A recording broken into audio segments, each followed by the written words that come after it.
July 14th, 1789. The Bastille in Paris is overrun by the forces of the French Revolution, heralding the start of a new era, not only for France, but for the whole of the Western world. When one considers the profound developments in European life in the decades that followed, in war and politics, in economic growth, in technological advances, and in intellectual thought, 1789 can be considered the beginning of the present modern age.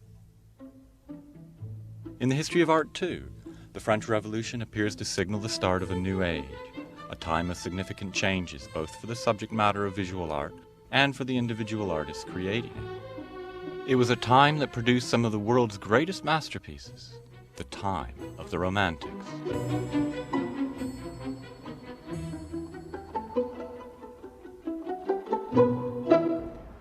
Looking back at the history of art, the Romantic movement is somewhat indefinable. Clearly, there were certain themes that are common to the whole movement, and they were manifested right the way across Europe. In a way, it's by looking at these great Romantic masterpieces that we can define Romanticism and see what the masters of this movement accomplished.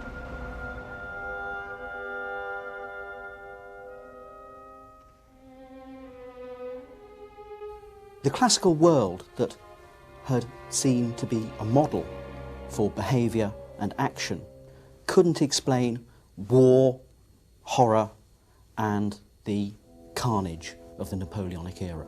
So therefore people started to look far more at the individual response to things. And really the individual is at the core of Romanticism. The word romantic itself provides the first step to identifying these themes. Romantic, in its original use, referred to the romances, the supernatural literature and poetry of the Middle Ages, which included, for example, the legendary tales of King Arthur, among the many other fanciful tales. In the 18th century, this Romantic literature's emphasis on feeling, emotion, and exotic wild nature began to appeal to many in an age dominated by the belief in the power of science, order, and reason. Romanticism was the predominant artistic movement of the 19th century, and it encompassed not only painting but music and literature, so that we can see that people as diverse as Byron and Wordsworth and Beethoven all worked within the Romantic tradition. It was here in London, in the middle of the 1700s, that the great British politician and philosopher, Sir Edmund Burke, developed a theory that became very important to the Romantic movement. He made the case that psychologically there were two types of artistic aesthetic that satisfied the human being. One of these aesthetics was that of beauty. The other, though, was that of the sublime. Romanticism, in a way, is a contrast, and sometimes a violent contrast, of these two aesthetics. On the one hand, Romantic painting had to be beautiful. It had to have a sense of harmony and proportion, and indeed it was very important that art be attractive. And yet on the other hand, so many Romantic masters sought to refer to something that was bigger than beauty, whether it was the grandeur of history, the grandeur of nature. It was something larger than man himself that Romanticism tried to refer to. The Romantic movement can be seen as a reaction against the neoclassical period. If the broad theme of the neoclassical period was the idea that the collective should be working towards the common good, the predominant idea of the Romantic period was that of the dignity of the individual who was existing beyond the bounds of normal society.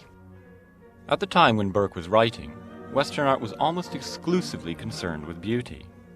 The art market across Europe was dominated by the tastes of the wealthy for beautiful art for their town and country homes. To meet this need, a would-be artist would undergo an academic training in the techniques of the masters of the past, who, it was felt, could not be surpassed. Fine art had become a taught discipline, with clear objectives and restrictions. As the great portraitist Sir Joshua Reynolds said to his Royal Academy students in 1772, "Art has its boundaries, though imagination has none. The Romantic artists would soon take issue with this opinion.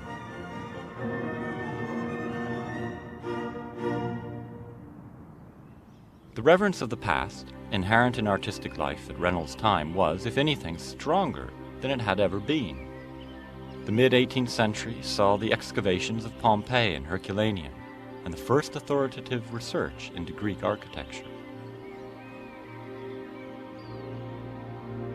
The Neoclassicist movement, a Rome-based artistic style of the second half of the 18th century, stemmed from these discoveries, a movement whose artists sought the noble simplicity and quiet grandeur of Greco-Roman forms.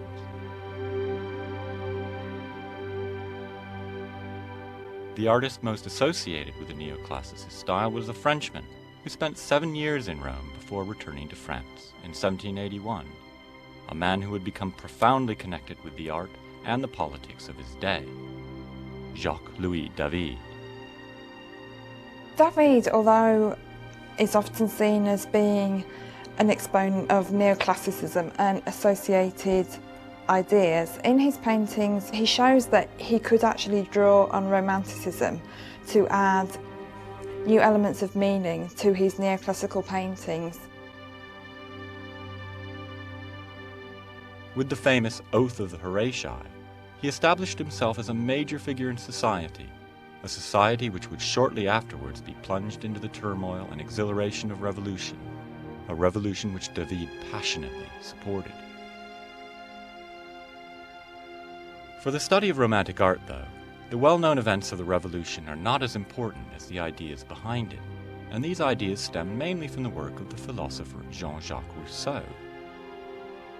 His fervent championing of the rights of the individual, summed up in his classic phrase, "Man is born free and lives forever in chains," inspired many in the late 18th century. In Romantic art, this respect for the individual would express itself in the recurring theme of heroism. But as well as emphasizing the rights of the individual and the group, Rousseau also believed in the importance of human emotion, and emotion would become another key theme of the Romantic age. The philosophy of Romanticism was that of a personal response to things, a personal response to landscape, a personal response to the events, the great emotional events that happened at the time, so that because it was a personal response, each artist produced work which, whilst belonging to a romanticist ideal, was individual to themselves.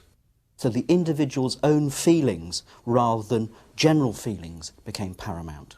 So Romanticism is about the self-portrait, about journals. It's about emotion. So Romanticism takes over from Neoclassicism, where passion takes over from reason. Following the events of 1789, Jacques-Louis David became deeply involved with Robespierre and other leaders of the early revolution. His most famous work of this period, his painting of the murdered statesman Marat, was an undeniably heroic rendition, and with the rise of Napoleon, for many at the time the ultimate hero figure, David continued with the heroic theme as the new leader's official painter. David's large canvas of 1800, showing the French leader on horseback, dramatically about to cross the Saint Bernard Pass, was possibly his most memorable work from this period. David draws on the idea of the heroic individual. We have instances of dramatic movement in the flowing drapery of Napoleon and of the hair of the horse. Indeed, there seems to be almost a type of struggle between man and nature in this painting. Yet, David remains true to his neoclassical ideals because Napoleon remains the master of nature. He hasn't entered into the true spirit of Romanticism, where nature overpowers the small individual. But although David became the official painter of the Napoleonic era, in terms of the development of Romantic art, one of his contemporaries was even more significant, the little-known Antoine Jean Gros. A former pupil of David, His 1798 Napoleon at Arcole implied a much greater emotional quality in the French leader than David. Grosse's work became a strong influence on two of France's greatest painters of the Romantic Age, the first of whom was Theodore Géricault. Born into a wealthy family, the young Géricault grew convinced of his destiny as a great artist. In his own words, he wanted to shine, to illuminate, to astonish the world.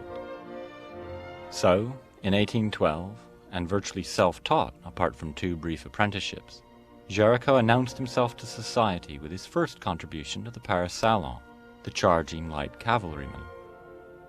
Although there are elements of the painting which kind of reveal that he hadn't had a formal academic training, such as the problems with proportion and the kind of awkward posture of the male figure, in a way he played upon the fact that he hadn't had a formal training, and this allowed him to emphasise his particular use of florid brushstroke, his desire to allow paint to be visible, his wish to kind of show that he'd been physically engaged with the paint and with the canvas. 2 years later, he displayed a companion piece, The Wounded Heavy Cavalryman, where again technical flaws were offset by the artist's overall power of execution. Mixed reaction to this second work, however, combined with an ill-considered affair with the young wife of one of his uncles, persuaded the disillusioned Géricault to undergo a trip to Italy in 1816. In the years he spent there, he traveled widely and studied hard, in a concerted attempt to improve his technical skills, notably in drawing and the representation of the human form. When he returned to Paris a year later, he felt ready to produce his masterpiece, and he chose a fresh contemporary event as the vehicle for his high ambition. Another strand within Romanticism is that painting should be about the present day. To people of the early and mid-19th century, antiquity was remote. It didn't relate to their own experience. And Géricault is really the first artist that elevates a contemporary event onto the scale of a monumental history painting. The episode he commemorates is the Raft of the Medusa. The Medusa was a French frigate that ran aground in 1816.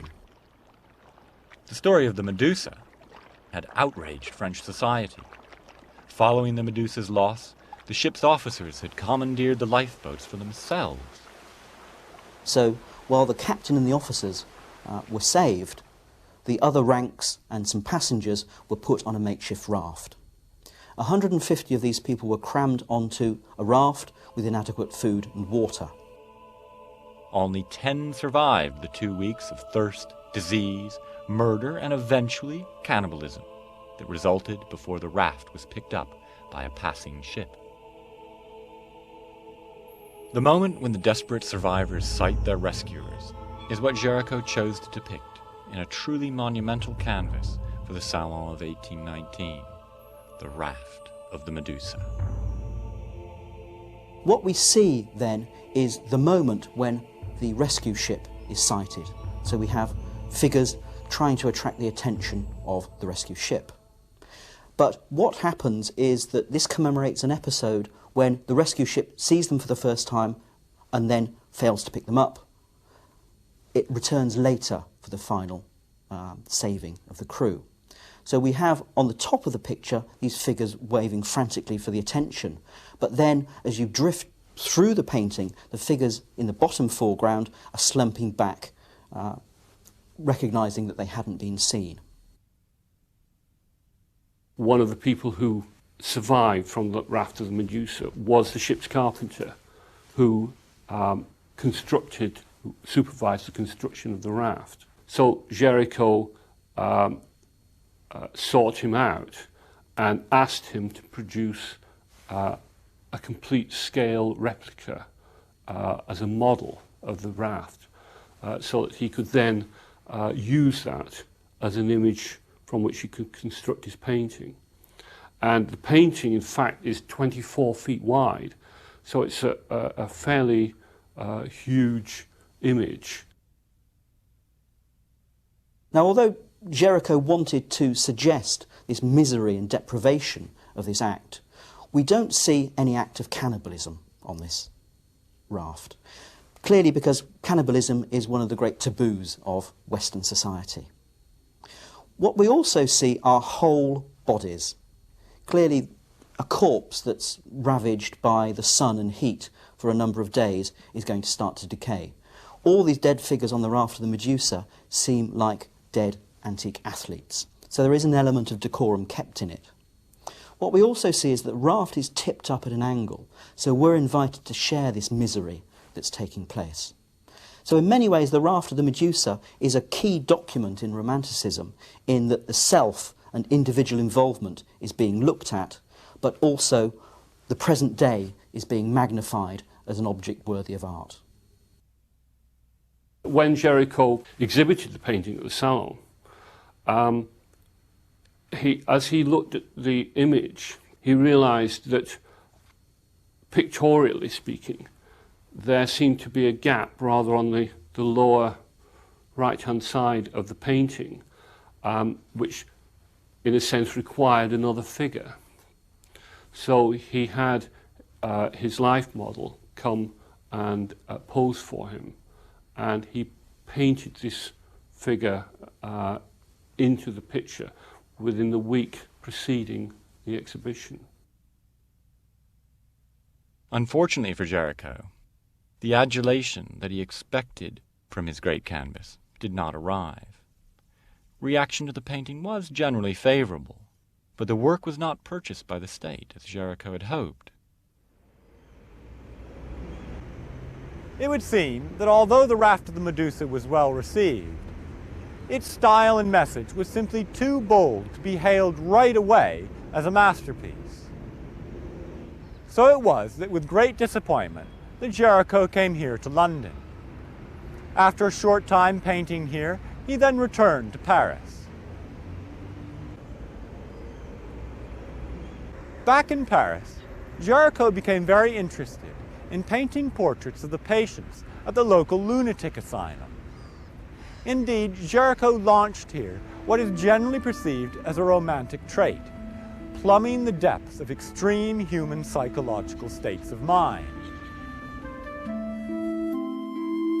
Romantic artists were interested in figures who manifested certain traits of deviance from a prescribed norm, people who were outside the boundaries of society, people who were mad, people who were ill, people who were poor.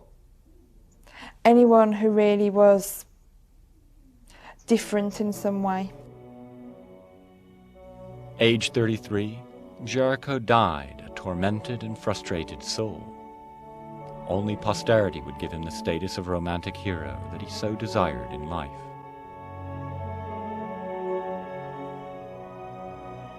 By contrast, the second great figure of French Romantic painting would attain great fame in his own lifetime and live on into his 60s.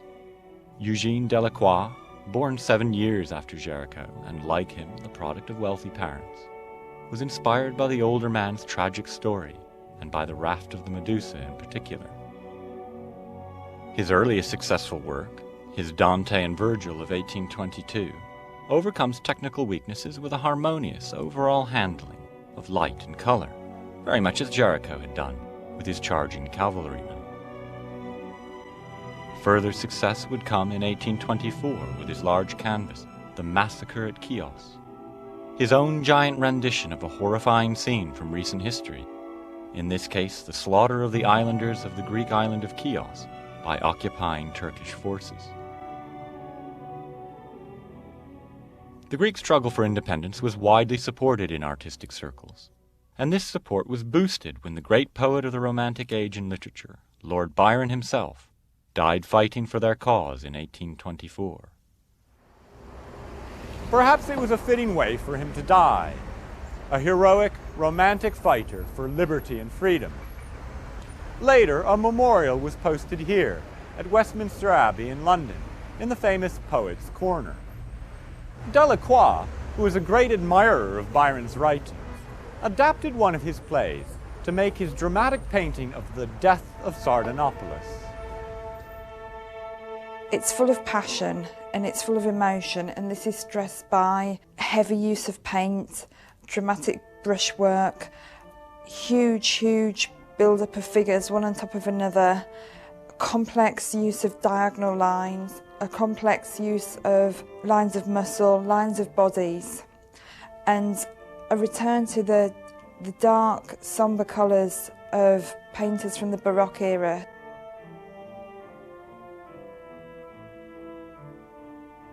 The year 1830 brought yet more political upheaval in France, with the July Revolution installing the constitutional monarch Louis Philippe. It was a development widely popular with liberal thinkers and artists.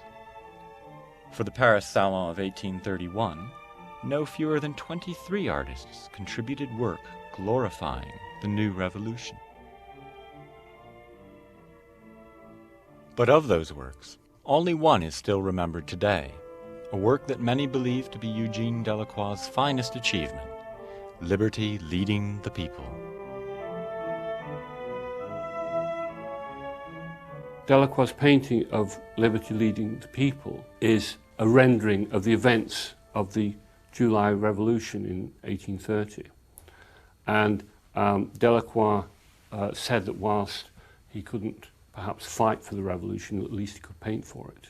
Delacroix chooses to show a day on July the 28th when the revolutionary mob attacks the royalist forces. And in the centre of this painting we have a personification of liberty. So she's bare-breasted, holding the tricolour and a musket in her hand. She's the central figure, and she's surrounded by other figures from different classes of society. So we have a humble factory worker. The figure in the top hat is probably a factory supervisor. On the other side of liberty, we've got a ruffian from the streets holding pistols.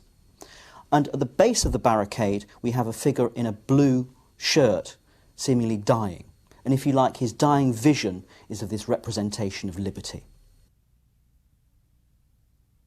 It was a painting that was produced through a great many working studies, so that Delacroix tried to create an image that people would recognise as an event which had happened only shortly before. Liberty on the Barricades is seen as one of the great romantic statements about modernity and spontaneous action. The figure groups in this painting seem very weighty and monumental. Liberty herself might well be modelled on the Venus de Milo. Liberty also wears a red cap. That's the bonnet rouge, the red cap of freedom. And of course it becomes a very potent symbol for liberty and freedom fighting. And of course it occurs on the 100-franc French banknote. By 1831, Delacroix was widely acknowledged as the leader of French Romantic painting, and there can be no doubt that his great works, with their handling of intense emotion, horror, and violence, earn him a place among the great painters of all time. But the romantic artistic themes that inspired Delacroix were not restricted just to France. In England and Germany, as we shall see, landscape artists in particular felt the romantic spirit. Spain, too, would make a contribution to the art of the age. But although that contribution may have been limited to the works of just one artist, that artist's genius was such that many consider him to be the greatest painter of the Romantic era, Francisco de Goya. Born in 1746 to a goldsmith father and an aristocratic mother, Goya received a formal artistic training and quickly made a name for himself, both as a designer for the Spanish Royal Tapestry Factory and as a portraitist. Goya's paintings of the Madrid society of his day show the influence of the great 17th century Spanish portraitist Velázquez. Like his great predecessor, Goya would eventually become the official painter to the Spanish court. But for all their undoubted excellence, it is not for portraits such as these that Goya is regarded as a romantic genius. For students of Goya, the year 1792 is of the utmost significance. For that year he was struck down with a grave illness. We don't exactly know what it was, But 2 years later, when he recovered, he was found to be stone deaf, and that created within him a feeling which rather darkened his view of the world, so that whilst his earlier paintings were quite assertive and rather positive, his later paintings became much more filled with rather terrifying images. For example, he made a series of prints, Los Capriccios, the caprices, the follies of mankind, in which he pilloried such things as witchcraft and superstitious beliefs. It was a later print, however, which he titled The Sleep of Reason Produces Monsters, that makes the full romantic point and goes beyond the stage of the Enlightenment. The tortured artist depicted is almost certainly Goya himself. As a representation of the romantic theme of the solitary heroic artist fighting a terrible battle against private demons, it was utterly unsurpassed.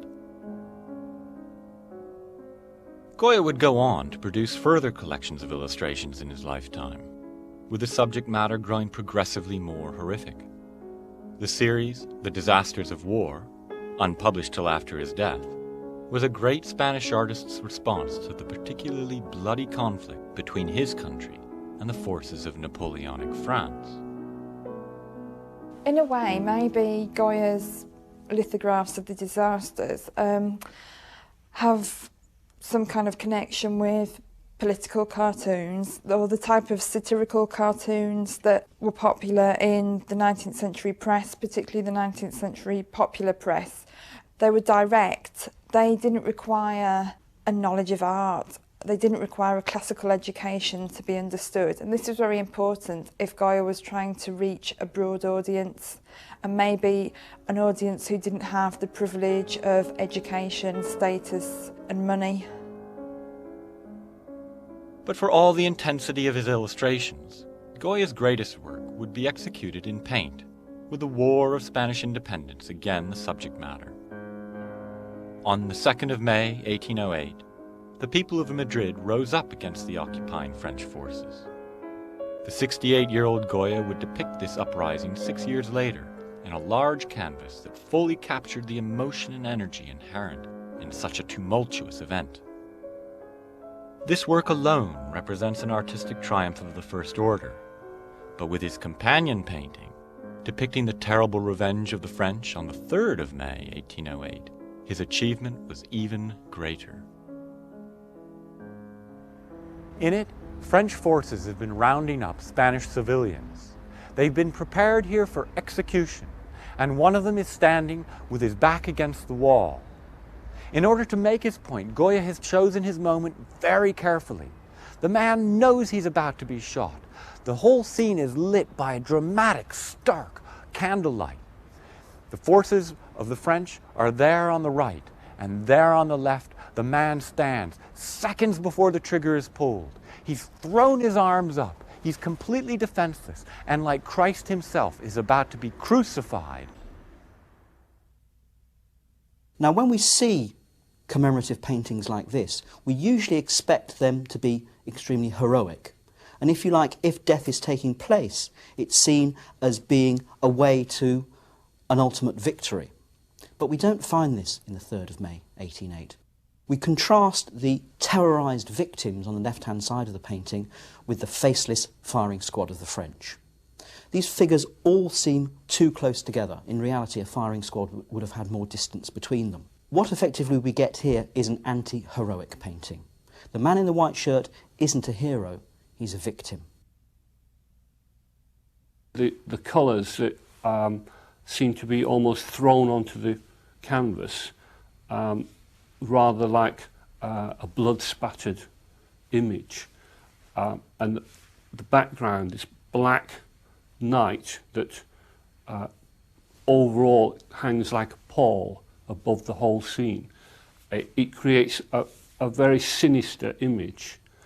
And the figures of the French executioners, they are all depicted in a very aggressive pose, whilst they show sort of no pity for the people who they're executing. We have, if you like, three distinct time frames in this painting. We have the present, with the firing squad just about to shoot the group in the middle. If we go back a few moments, the people that are lying on the left-hand side would once have been alive. And then on the other side of the central group, we have those terrorised figures that are waiting to be shot. This rather gruesome element in Goya's painting is really what gives it the sincerity which a subject like that needed.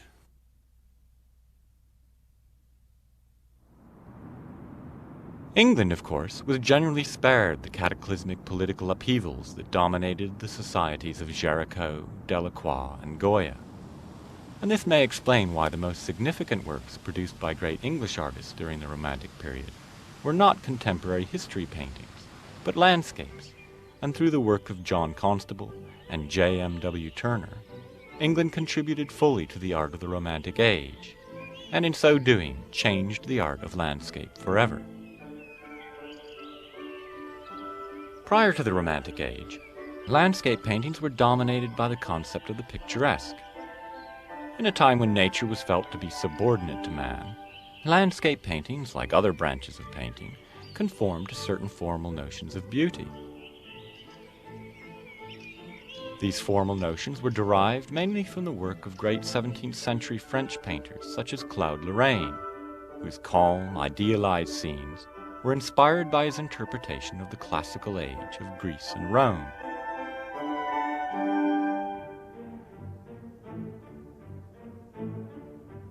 The 18th century was the age of the English landscape garden, and the picturesque aesthetic, with its mix of the beautiful and the sublime, would dominate landscape painting until a young man from East Anglia began to change the rules.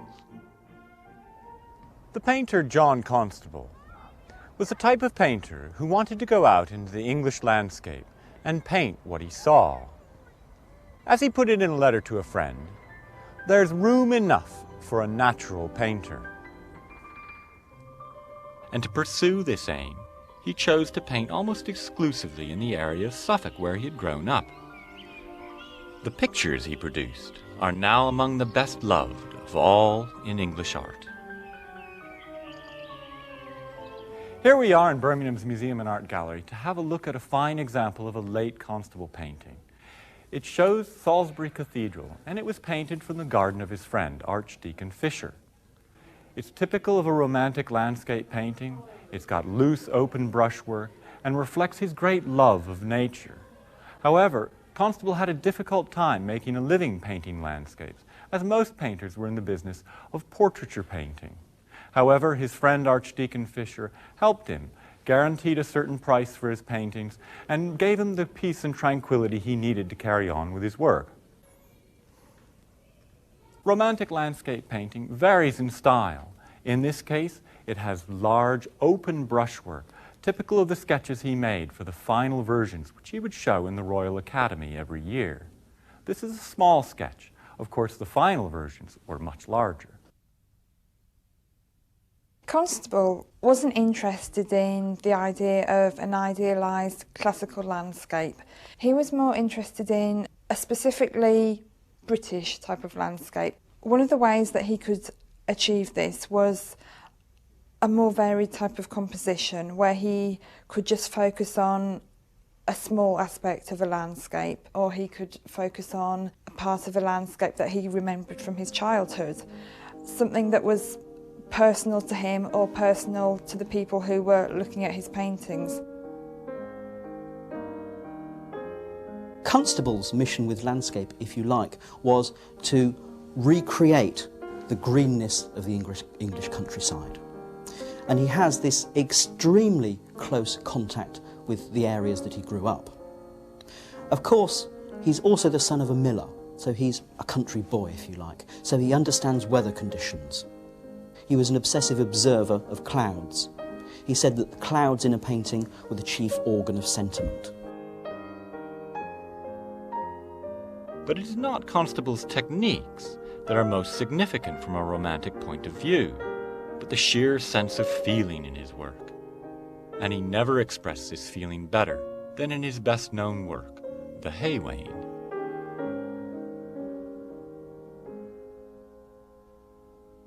The Hay Wain is certainly the most reproduced painting in Britain.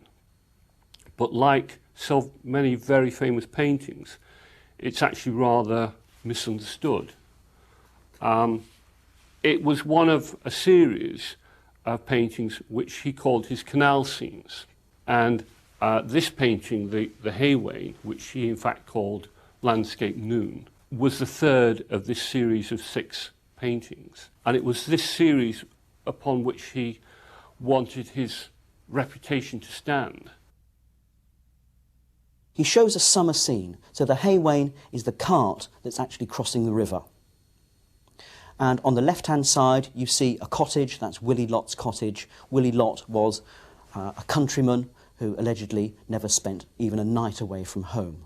So the whole thing is locked in very closely to Constable's own experience. The Hay Wain itself is empty, an empty cart, but in the far distance we can see another wain, which in fact is full this time.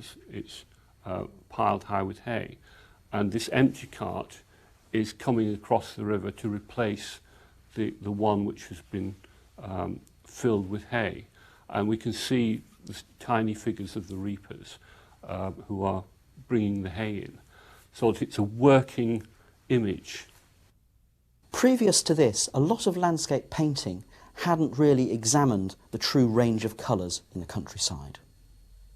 Constable is very keen to show the differing ranges of green and yellow and brown that occur in the English countryside. Unlike Claude, who very often framed trees on either side to focus a painting, there are no framing devices in Constable's painting. And it seems to me that that's because Constable wanted us to imagine that this scene extends either side. If you like, this is simply a fragment of nature that he's painted for us. For all the feeling expressed in Constable's timeless masterwork, his paintings remain recognizable scenes of the tranquil rural surroundings he knew so well. Constable had a contemporary, J.W.M. Turner, and it's interesting to compare these two painters' works. Whereas Constable was not particularly interested in looking at old master paintings and wanted to be directly out in the landscape, Turner was a much more academically minded man who loved the old masters and studied them carefully.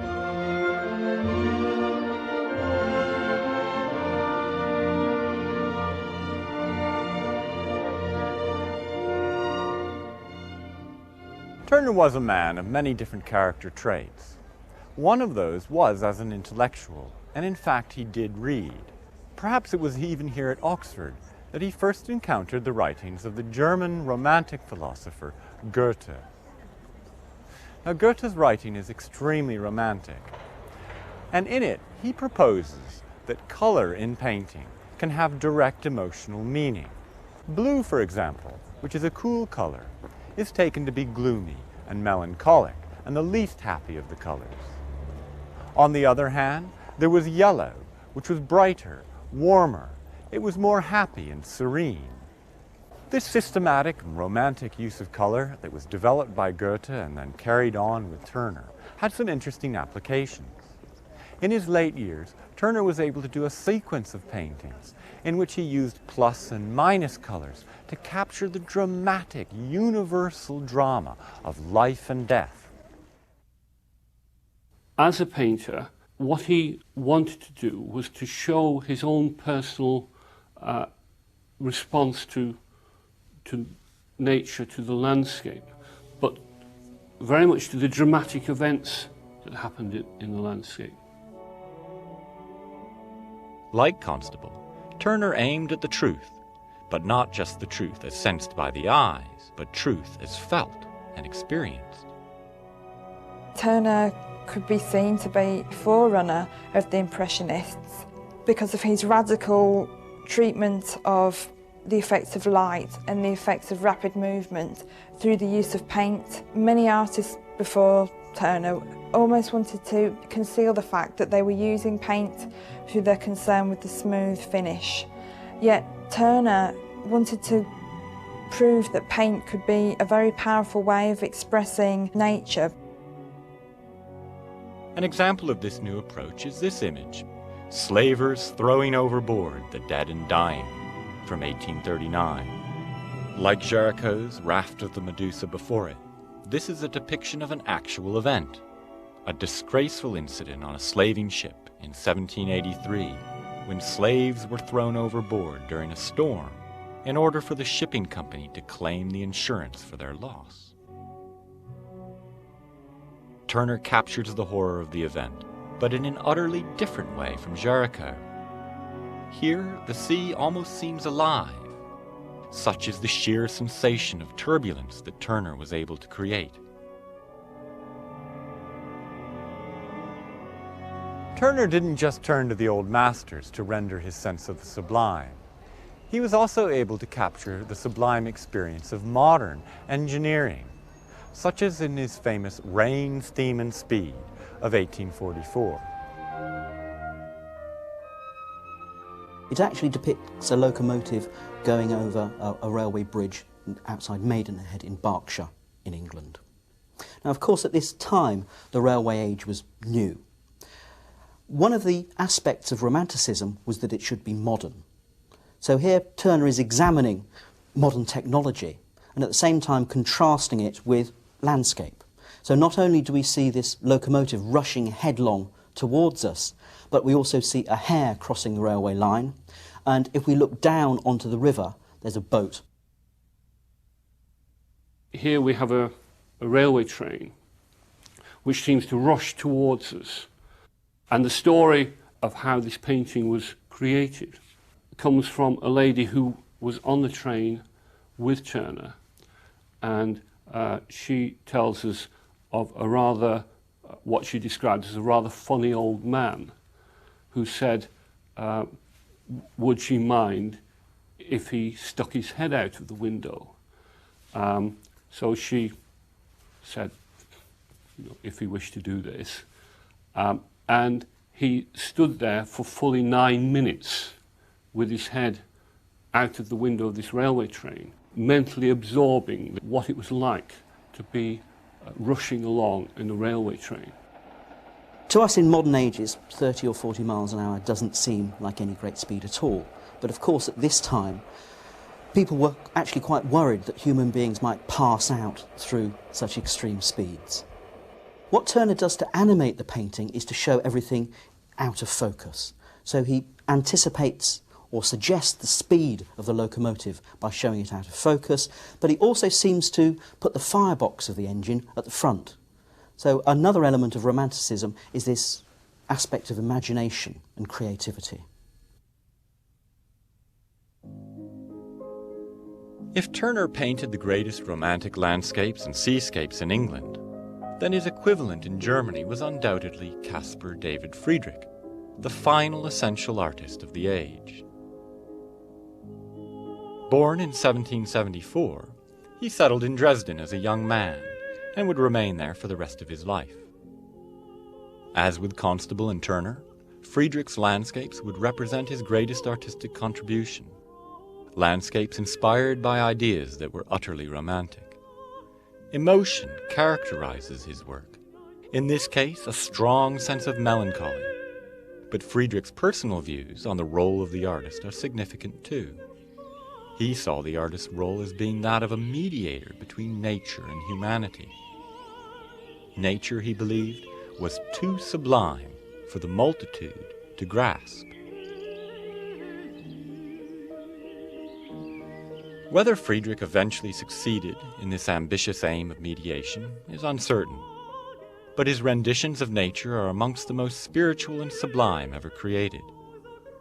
For example, with his Monk by the Sea, we see nature utterly dominant, as in the later work of Turner, but with land, sea, and air utterly separated. But the highly spiritual Friedrich wanted to do more in his paintings than simply represent the sublime aspect of nature.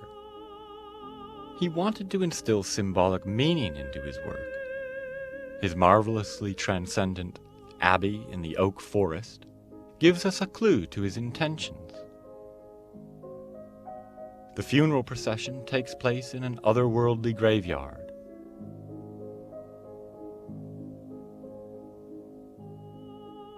But perhaps a stronger example of Friedrich's use of symbolic meaning can be witnessed in his first classic work, The Cross in the Mountains, widely reckoned to be the first use of landscape for an altarpiece, and an image whose every element contains symbolic meaning.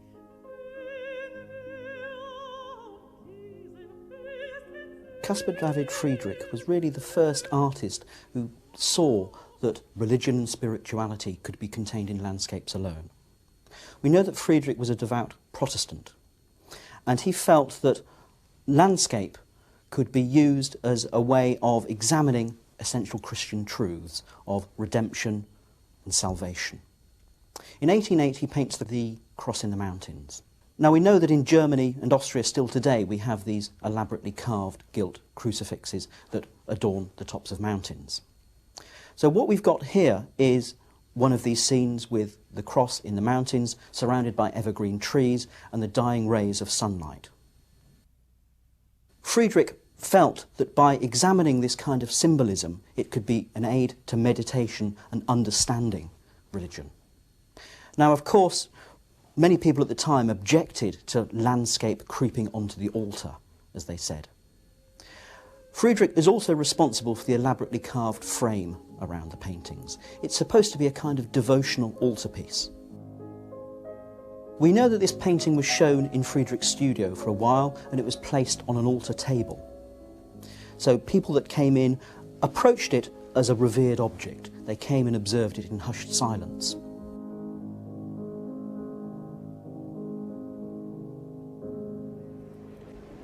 In looking back at the Romantic Age, we can see that it was a time in which artists developed new, conflicting, and often dramatic themes in their paintings.